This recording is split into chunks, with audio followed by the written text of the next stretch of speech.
Oi, gente, sejam bem-vindos à live da Sala de Giz semanal.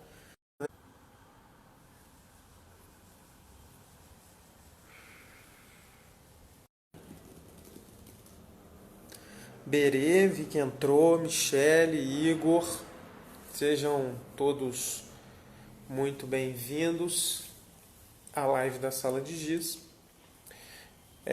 Segunda-feira, o Felipe falou exclusivamente sobre Laban, né? É, Então, toda segunda, o Felipe está fazendo uma live sobre pensadores do teatro relativo ao tema do corpo do ator. Então, ele já falou de Artaud, já falou de Laban, já falou de Stanislavski, de Meyerhold. Todas essas lives que a gente faz aqui no Instagram estão salvas no YouTube. Então, quem quiser assistir, não deu tempo de assistir ao vivo, e interagir, pode ir lá no YouTube que você vai ver todas as lives, né? Inclusive as outras aulas de História do Teatro. Então, quinta-feira eu trabalho com História do Teatro, às 18 horas, e segunda-feira o Felipe, às 18 horas, fala sobre o corpo do ator.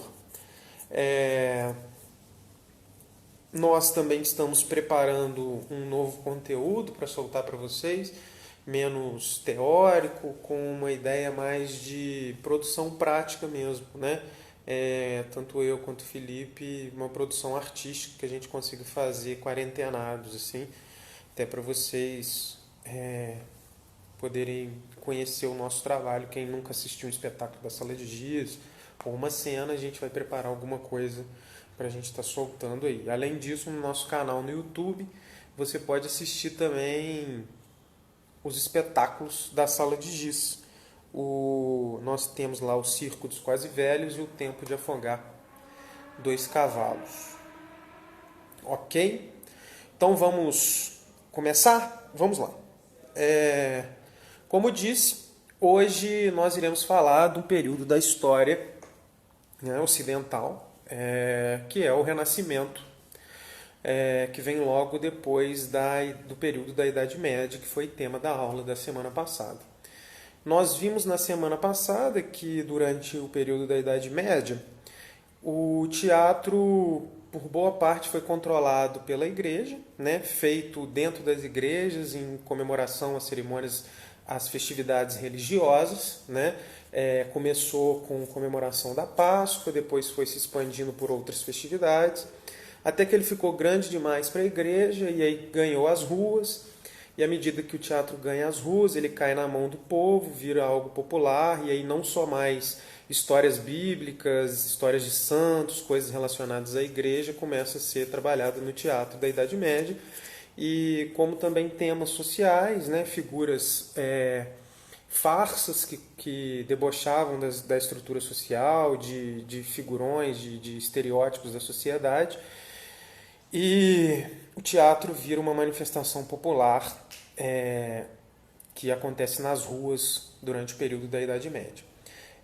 Na Idade Média nós temos o pensamento teocêntrico, né, que é Deus o centro de tudo.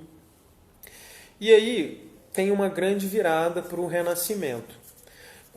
Uma das grandes viradas para o Renascimento é justamente o deslocamento desse eixo central de pensamento. Né?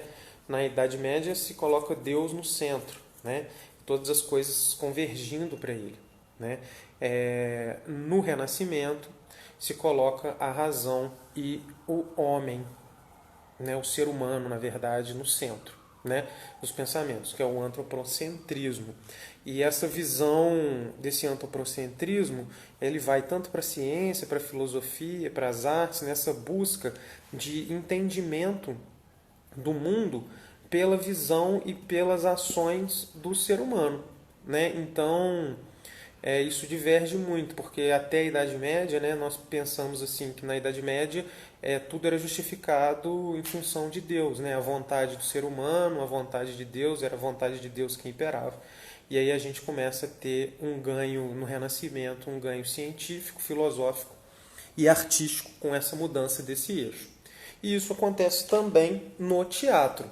O teatro no Renascimento, ele, diferentemente dos tempos passados, ele vira uma profissão. Então começam a surgir companhias profissionais de teatro, né? O ofício do ator começa a ser valorizado enquanto uma profissão.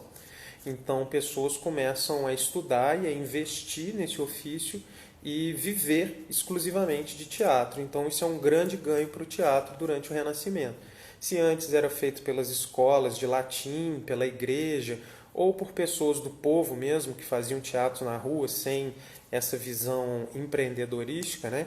No Renascimento começam a surgir essas companhias de teatro e o teatro vira uma profissão. Então, especificamente para falar desse período, nessa primeira aula, a gente vai ter o Renascimento parte 2, que eu vou falar na segunda aula, na próxima semana. Eu separei três regiões e três regiões para a gente começar. A primeira delas é a Inglaterra, com o teatro elisabetano e a ascensão de um dos grandes dramaturgos da história do teatro, talvez o maior, que é Shakespeare. O teatro francês, com a tragédia clássica francesa, né, com Corneille, Racine e depois com a comédia com Molière. E também separei a comédia dell'arte. Então, o que são essas três coisas, né?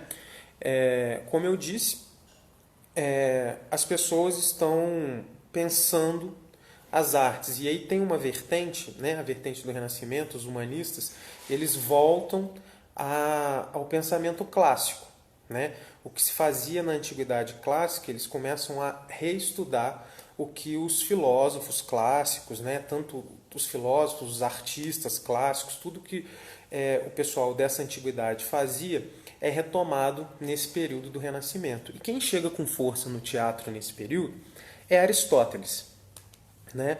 Com a sua arte poética. Aristóteles define esse gênero dramático, né? E isso é reinserido nas discussões teatrais dessa época do Renascimento. Então, na França, por exemplo, eles têm Aristóteles como um modelo fiel a ser seguido. Quem vai contra os três pontos de Aristóteles, né, que é a ação, o tempo e o espaço para a construção desse drama, né, está no caminho errado. Na Inglaterra, a gente já tem o Shakespeare, que corrompe isso de uma outra forma, né? E na Itália, o teatro vai para um outro caminho, que é o caminho do improviso e das habilidades corporais dos atores. Então, com a retomada desse pensamento clássico, né, de entender como os filósofos clássicos enxergavam essa humanidade, essa razão do homem, essas formas de ser e estar dentro da sociedade, o Aristóteles ganha força. E, enfim, isso é uma coisa muito importante que a gente tem que ter como norte, porque as pessoas começam a usar a arte poética escrita por Aristóteles lá na Antiguidade como uma bíblia e um sistema de se fazer teatro. Então, aquilo que Aristóteles fala é fielmente seguido em alguns lugares. Então, por muito tempo, acha-se que nesse período do Renascimento, aquilo que está escrito nesse pensamento aristotélico aí de se fazer teatro é a forma correta de se fazer teatro, essas leituras, né? E aí vários filósofos, né, vão fazendo releituras e vão discutindo esse formato de pensar do Aristóteles, teatrólogos e etc, etc. Então, na Inglaterra, o que acontece na Inglaterra? A Inglaterra, ela vive um período vamos começar pela Inglaterra, ok? A Inglaterra, ela vive um período de afirmação da sua nação, né?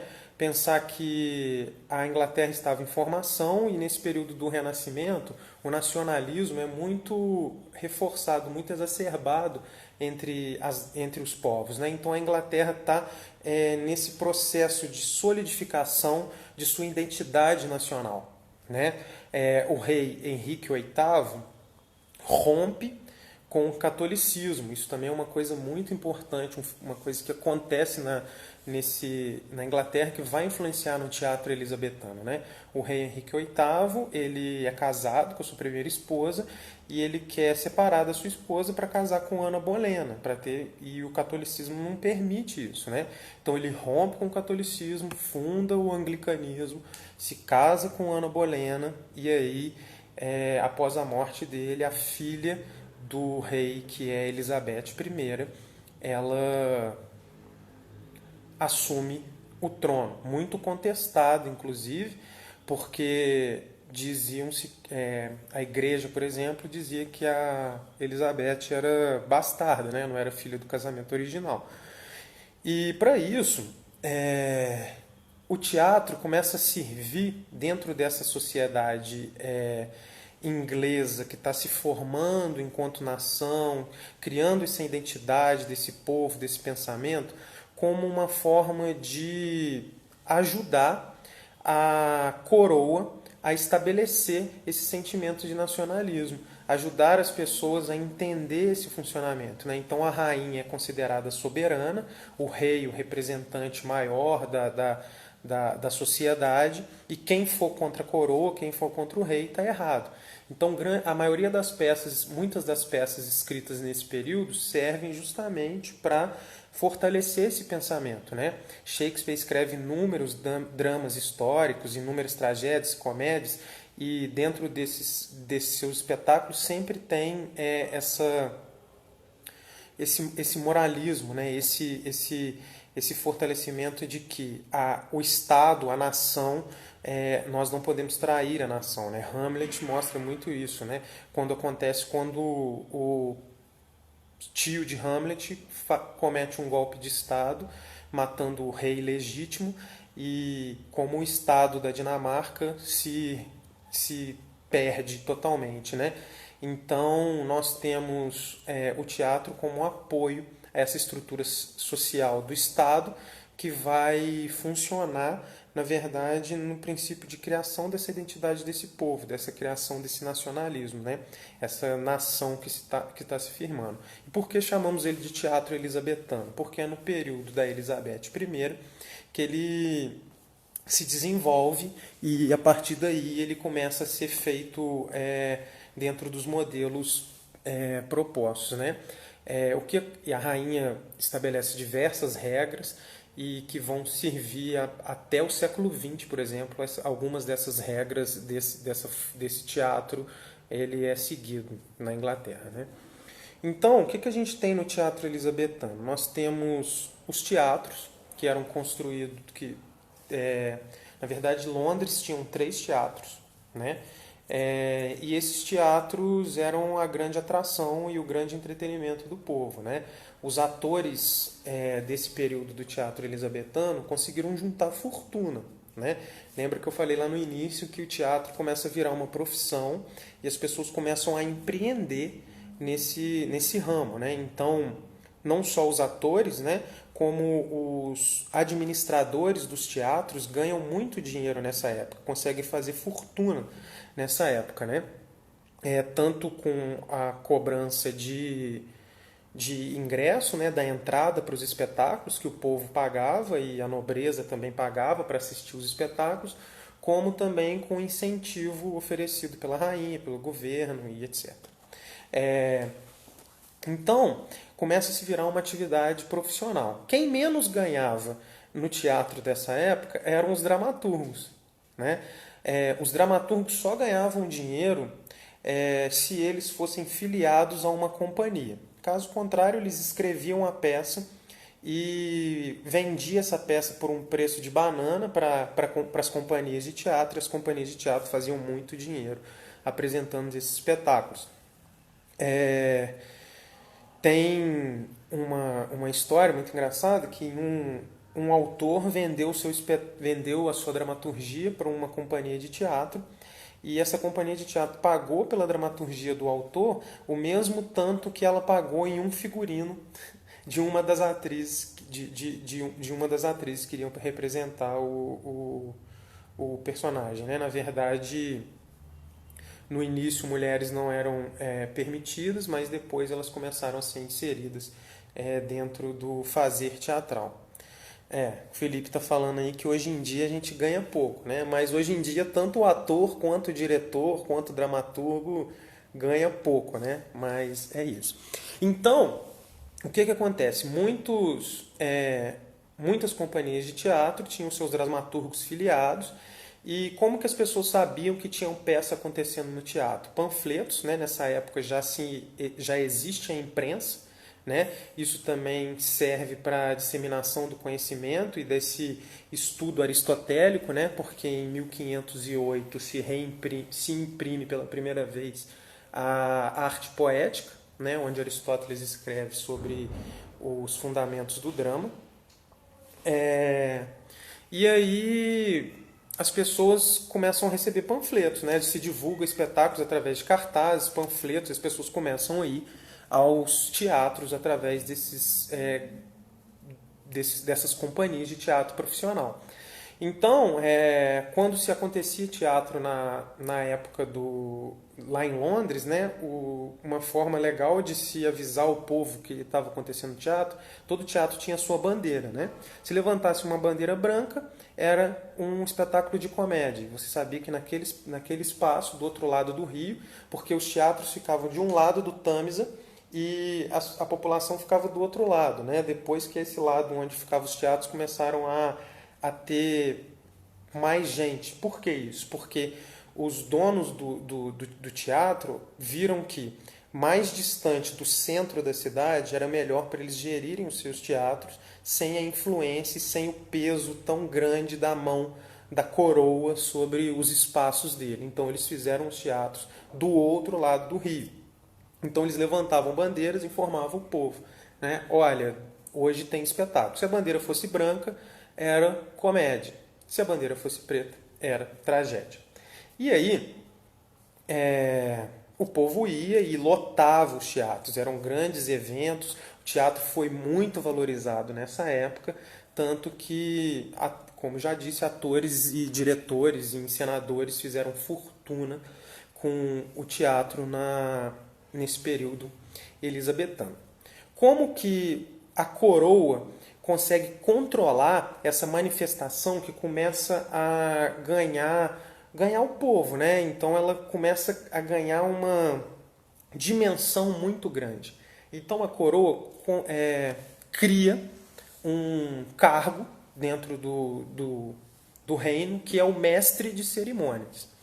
O que acontece? Esses teatros, né, que são considerados teatros públicos, né, que são geridos por esses gestores que constroem os seus teatros e que recebem financiamento da coroa, eles toda peça que fosse apresentada lá precisava passar por esse mestre de cerimônias. E o que acontecia? Esse mestre de cerimônias fazia uma espécie de censura. Cortava coisas, dizia, ó, isso pode ter no espetáculo, isso não pode ter, esse espetáculo não pode acontecer, joga esse texto fora.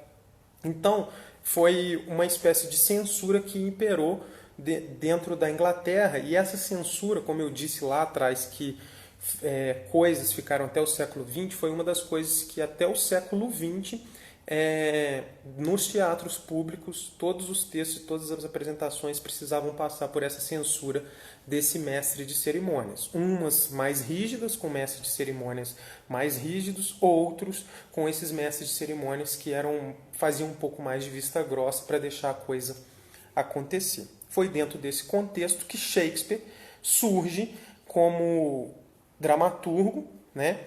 Muitas pessoas questionam, né? Tem uma teoria que questiona as autorias dos textos de Shakespeare, enfim. Mas Shakespeare surge como grande dramaturgo da época, né? Ele escreve inúmeras peças de teatro, ele é tão importante para a língua inglesa, né?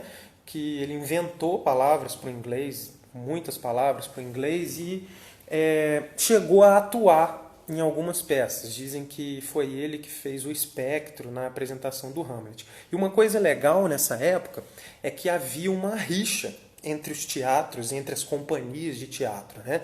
E da mesma forma que isso era produtivo, que fazia eles produzirem e criar encenação,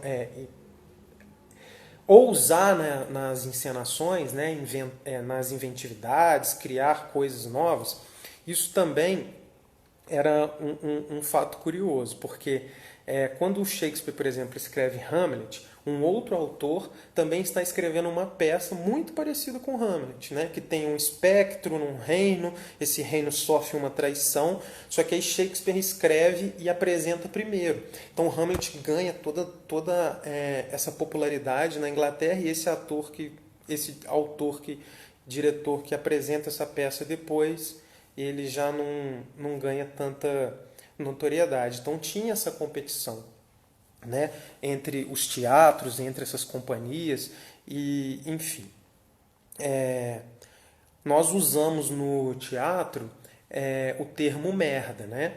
Muitas teorias dizem que o termo merda vem justamente do teatro elisabetano, né? Que diz que quando as pessoas iam ao teatro, a forma de transporte da galera era cavalo, né? Então, muitos cavalos no teatro, muito público. Muitos cavalos no teatro, muito cocô na frente do teatro, nos arredores do teatro, ou seja, muita merda. O espetáculo ia lotar e ia ser um sucesso. Então a expressão merda, dizem que o produtor do teatro, quando via que tinha muito cavalo e muito cocô de cavalo ao redor do teatro, chegava para os atores lá nos bastidores e falava merda, merda, merda. Os atores já sabiam que o espetáculo estava cheio. E uma coisa muito importante dos atores nessa época é o seguinte: antigamente os palcos eram plataformas de madeiras montadas nas ruas. No teatro elisabetano, o proscênio ele ganha uma precipitação, ele avança para frente, né? Eu queria ter desenhos dos palcos elisabetanos, mas vocês vão procurar na internet depois, palco elisabetano, Globe, Theater, que vocês vão ver o formato do palco. É um T, né? Uma plataforma de madeira com uma projeção na frente. Por que esse proscênio ganha essa projeção? Porque quem ficava na frente nos teatros era o povo. A galera que tinha menos dinheiro. A galera que tinha mais dinheiro ficava nos arredores do teatro. E o que acontecia? O povo era quem ditava o ritmo do espetáculo. Ou seja, se o espetáculo tivesse muito ruim, a galera não estivesse gostando, o povo se manifestava, gritava, e isso era um termômetro para as pessoas que estavam fazendo, para os atores em cena, para os encenadores, né? Então, se o espetáculo fosse mal, o povo gritava, vaiava e ia embora. Se o espetáculo estivesse bem, o povo interagia com o elenco, interagia com os atores.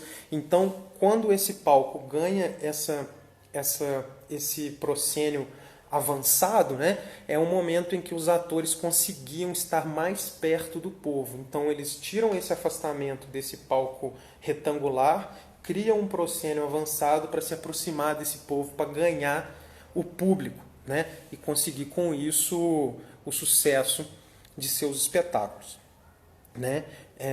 Um ganho importante para os espaços cênicos durante o Renascimento é a perspectiva. O que antes era tudo chapado, né, nos outros espetáculos, tanto cenografia, painéis e etc., o teatro no Renascimento ganha essa noção de perspectiva, de profundidade. O palco ganha profundidade, os cenários ganham profundidade, cenas acontecem mais atrás, cenas acontecem mais na frente, e isso também é uma inovação do teatro do Renascimento. Então, o teatro elisabetano basicamente foi isso que eu acabei de falar. Enquanto isso, paralelamente a isso, na Itália vem acontecendo um movimento popular que é a comédia dell'arte. Muitos de vocês já devem ter ouvido falar de personagens como Arlequim, Pierrot, Colombina, né? Acho que todo brasileiro já ouviu através das marchinhas de carnaval, através da comemoração carnavalesca. E a comédia dell'arte surge justamente daí, das comemorações carnavalescas, né?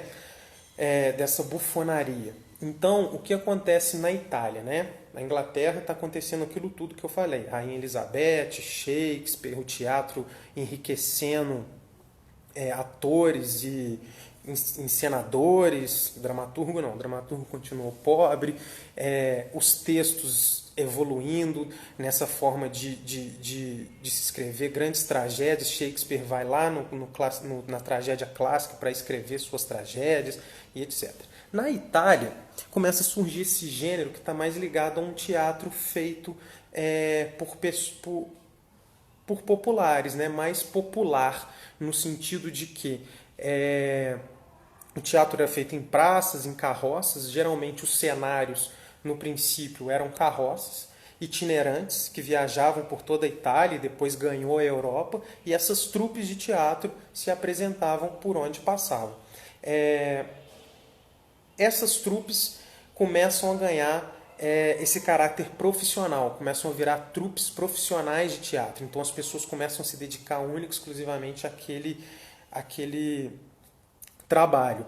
Então, a partir disso, eles começam a desenvolver habilidades, e a partir dessas habilidades eles começam a criar esse teatro mais voltado para o corpo, com menos texto, ao contrário, por exemplo, que se via na Inglaterra, que era um teatro com grandes dramaturgos, com grandes textos. Na Itália você tem um teatro da comédia dell'arte feito com um trabalho mais corporal e menos textual, que vai beber lá atrás. Lembra que eu falei nas outras aulas dos mimos, da pantomima, da bufonaria? E esse teatro surge através da comédia dell'arte. O que era a comédia dell'arte? Atores se especializavam em personagens. Então eu fazia um personagem e eu era aquele personagem o resto da minha vida, né? E esses personagens eram colocados em diversas situações cotidianas. Então, a comédia dell'arte é muito chamada do teatro do improviso, né, da comédia do improviso. Por quê? As trupes de teatro tinham várias cenas ensaiadas, várias situações cotidianas ensaiadas com esses personagens. E aí, quando elas chegavam no lugar, elas simplesmente viravam para o público: o que vocês querem assistir? O público: eu quero assistir uma peça disso, que fala de amor com uma morte no final. Aí o que o encenador fazia? Virava para os atores, falava assim: sabe aquela cena que a gente ensaiou do romance, mais aquela cena da morte? A gente vai juntar e vai fazer um espetáculo com isso. E era muito aberto também para o ator improvisar em cena. Por quê?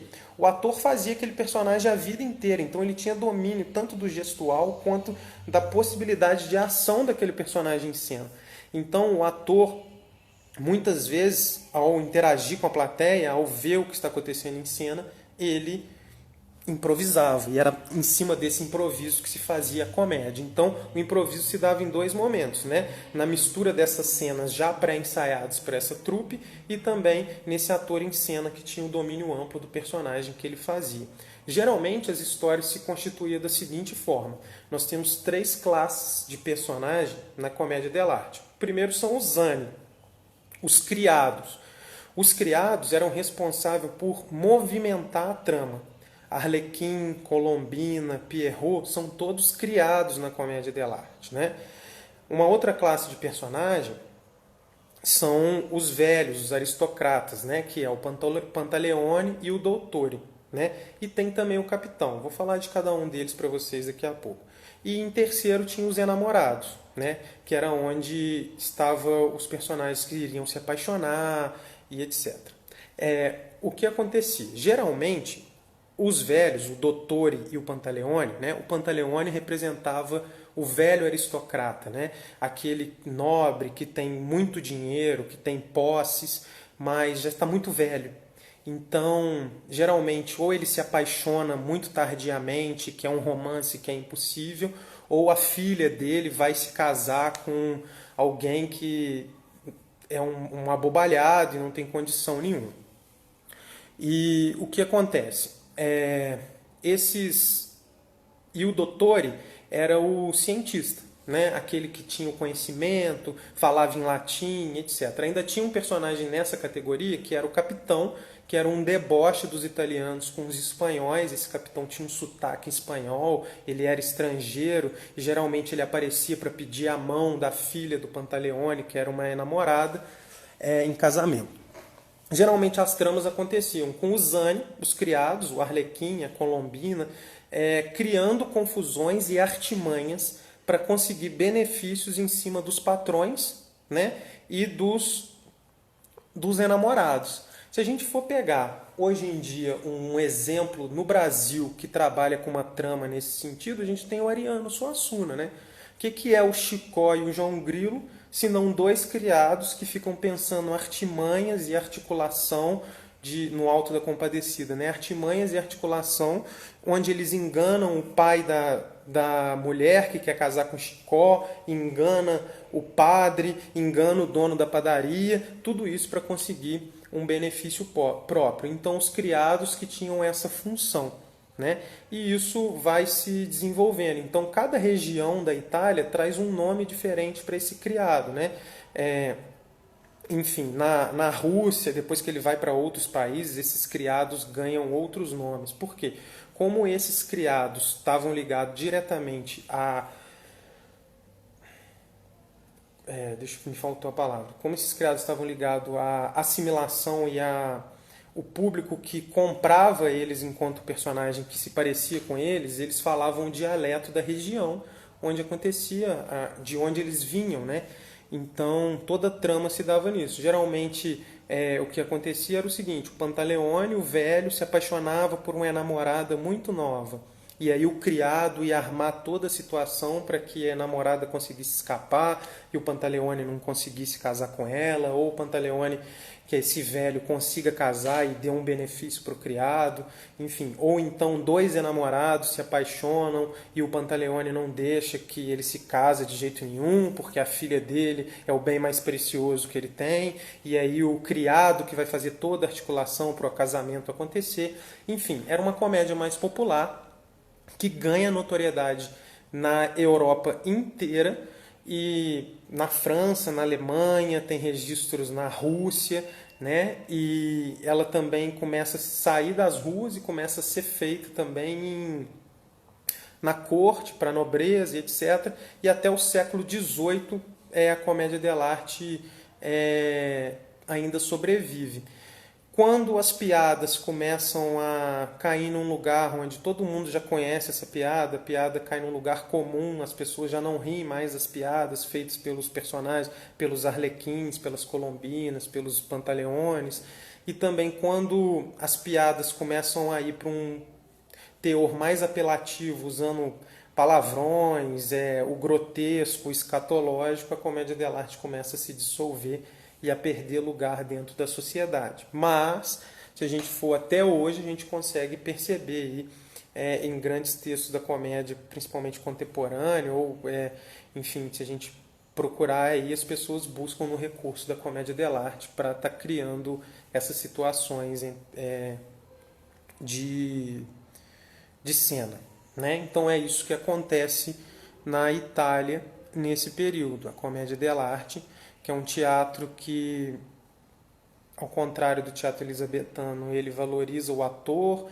o trabalho corporal, a pantomima, a bufonaria, né? É um teatro pautado nesse improviso, os atores trabalham com o mesmo personagem geralmente a vida inteira, usa-se máscaras, cada máscara representa um personagem, isso é muito importante falar também, como que a pessoa reconhecia quem era o Arlequim, porque o Arlequim, todos os Arlequins usavam a mesma máscara, né, que servia como um símbolo, né? O figurino era igual, o figurino do Pantaleone tinha regras desse figurino, né? Se você for buscar em qualquer lugar que você for buscar características do Pantaleone, características do Arlequim na comédia dell'arte, você vai ver uma descrição exata de cada peça do figurino desses personagens. Então é um sistema simbólico também que joga com o público, né? Bem, saindo da Itália, indo para a França, na França está acontecendo o seguinte: os camaradas estão olhando para o Aristóteles e dizendo que a única maneira possível de se fazer teatro é nos moldes aristotélicos. Enquanto na Inglaterra Shakespeare se inspira nos dramas clássicos, nas tragédias clássicas, e olha para o Aristóteles, mas adapta para o seu tempo, né? Na Itália tem essa coisa do improviso, na França os caras estão assim, não, só pode fazer teatro desse jeito. Não tem outra forma de se fazer teatro. E aí eles começam a esmiuçar essa arte poética do Aristóteles, essas três unidades do teatro, tempo, ação e espaço, né? E começam a trabalhar isso de forma metódica.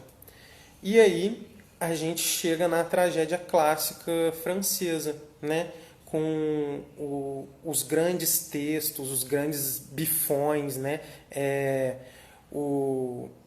A tragédia clássica francesa, o que ela faz? Ela é toda escrita em versos alexandrinos, né? E aí o que acontece? Tem toda essa métrica, toda essa escrita certinha, né? Então os autores preocupavam-se muito com essa escrita, muito em seguir esse modelo afinco que o Aristóteles coloca no teatro, né? E aí por isso que chama a tragédia clássica francesa, né? Que ela vai beber lá da antiguidade clássica e vai traduzir essa antiguidade para as questões da época. E os autores começam a valorizar o texto, esses textos, esse grande texto enquanto uma poesia, ao contrário do que está acontecendo na Itália, né, nesse período. Na verdade, a comédia dell'arte vem fazendo na Europa, que é a valorização do corpo. Na França tem-se a valorização do dramaturgo, dos textos teatrais, né? Então a gente tem Corneille, tem Racine, né, escrevendo essas grandes tragédias, etc. Tanto que Luís XIV ele usa o teatro também a favor do Estado, né? Ele funda uma companhia nacional francesa e dá essa companhia de comédia para o Molière. Então ele no meio da guerra ele escreve um tratado protegendo o teatro. Então esses autores, por mais que eles falassem de temas polêmicos da época, eles tinham o apadrinhamento do rei, enfim. Na França tem essa coisa metódica, né? Dos teatros acontecerem na corte, para a nobreza, né? Que assistia a esses espetáculos dentro dos seus palácios, né? E o povo, paralelamente, está assistindo nas ruas a comédia dell'arte, enfim. Né? Então isso tudo está acontecendo ao mesmo tempo. E aí surge Molière. Molière talvez junto com Shakespeare aí, um dos dois grandes autores teatrais aí de todos os tempos, né? Ele se especializou na comédia, foi um dramaturgo que foi financiado pelo Estado francês, né? pelo rei, por Luís XIV. Então ele escreveu, ele até se arriscou a escrever algumas tragédias, mas ele focou nas comédias. Contemporâneo a ele nós temos também o Racine, que escrevia tragédias e etc. Mas a comédia francesa ganha mais notoriedade entre os nobres, tanto que tem um episódio que Molière vai apresentar uma tragédia e logo em seguida ele vai fazer uma comédia que ele escreveu. E a tragédia que ele vai fazer é uma reapresentação, é uma releitura de um dos textos de outro autor, e é um fracasso. Assim, ele apresenta no castelo, a nobreza odeia, mas quando começa a comédia, a galera vai ao delírio, e enfim. Então Molière ficou muito conhecido por essa escrita dessas comédias, dessas situações onde ele debochava de setores da sociedade mesmo, né? Principalmente dos aristocratas e da burguesia que estavam em ascensão. Mas, porra, ele trabalhava para o rei e falava mal da nobreza, falava mal da burguesia. Sim, ele tinha o aval do rei para fazer isso. Mesmo assim, se envolvia em polêmicas. Quando ele tentava burlar um pouco o estilo do drama, né? da forma como a academia francesa, a França cria uma academia francesa de estudos literários, onde eles vão colocando regras e mais regras sobre como deve ser um texto, né? Quando ele tenta burlar isso, a academia vai contra ele, mas o rei protege, enfim, tem todas essas situações. Molière morreu no palco, né? a história de que ele morreu, teve um mal súbito ao realizar um dos seus espetáculos, que é o Doente Imaginário. Todo mundo já deve ter ido ao teatro, que está assistindo essa live, e geralmente antes dos espetáculos a gente ouve uns sinais, né, indicando que a peça vai começar, né? Esses sinais são inspirados nas batidas que Molière dava para avisar o público se o espetáculo vai começar. Geralmente eram 3 batidas, o público silenciava, criava-se um ambiente para acontecer o espetáculo e começava o espetáculo. Quem quiser entender um pouco mais dessa França especificamente, eu vou indicar desses 3 momentos, eu vou indicar 3 filmes para vocês. Nosso tempo está acabando, não dá pra gente... O Renascimento é muito grande. Semana que vem vou falar da Espanha, né? Do teatro jesuíta e da Alemanha, o que eles estão fazendo nesse momento.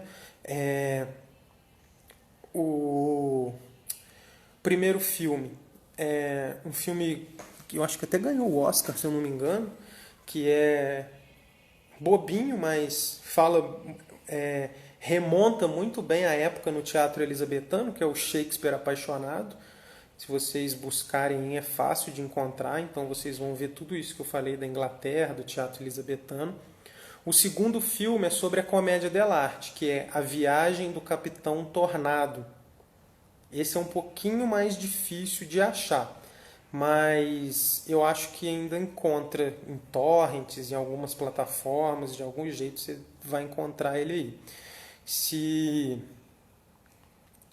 quiserem, eu acho que eu tenho ele em algum lugar, eu posso, quem tiver interessado pode me mandar um inbox aqui no Instagram que eu mando o link do Drive para vocês, eu vou ver se eu tenho, ok? A Viagem do Capitão Tornado fala sobre a comédia dell'arte.